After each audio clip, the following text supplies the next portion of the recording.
మంచిర్యాల జిల్లా బెల్లంపల్లిలో బీజేపీ పట్టణ అధ్యక్షులు కోడి రమేష్ అధ్యక్షతన కార్నర్ మీటింగ్ నిర్వహించారు. ఈ కార్యక్రమానికి మాజీ పార్లమెంట్ సభ్యులు బీజేపీ జాతీయ కార్యవర్గ సభ్యులు వివేక్ వెంకటస్వామి పాల్గొన్నారు.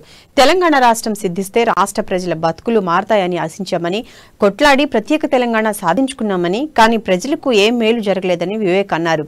తెలంగాణలో బాగుపడ్డ కుటుంబం ఏదైనా ఉంది అంటే అది కేవలం కేసీఆర్ కుటుంబమేనని చెప్పారు. నీళ్లు లేవు, నియామకాలు లేవు, రాష్ట్ర ప్రభుత్వం అబద్ధపు హామీలు ఇచ్చి నిధులు దారి మళ్లిస్తుందని మండిపడ్డారు.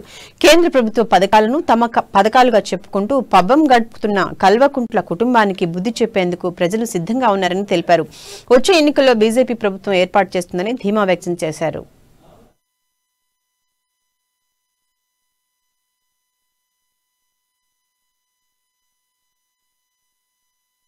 భారతీయ జనతా పార్టీ ఒక కార్యక్రమం తీసుకుంది.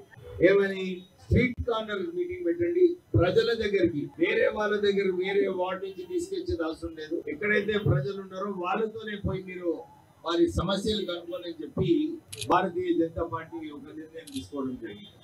దాని వల్లనే ఈ రోజు ఈ స్ట్రీట్ కార్నర్ మీటింగ్ పెట్టడము, ప్రజల సమస్యలు కనుక్కోవడము, ప్రజల కోసం భారతీయ జనతా పార్టీ భరోసా అని చెప్పి ప్రజల సమస్యలు కనుక్కుని మీరు భారతీయ జనతా పార్టీ ఏం చేస్తుంది అని చెప్పి కార్యక్రమం తీసుకోవడం జరిగింది. చాలా చోట్ల కూడా ప్రజల ముందుకు వచ్చి చెప్తున్నారు, సార్ మాకు ఎన్ని సంవత్సరాలలో ఈ కేసీఆర్ గారు ఏదైతే మాకు మాట ఇచ్చారో, డబుల్ బెడ్రూమ్ ఇల్లు గురించి మాట ఇచ్చారు, మాకు 3,000 రూపాయలు నిరుతుగా వృత్తి ఇస్తానన్నారు మాట ఇచ్చారు, మాకు దళితులకు 3 ఎకరాల భూమి అన్నారు మాట ఇచ్చారు.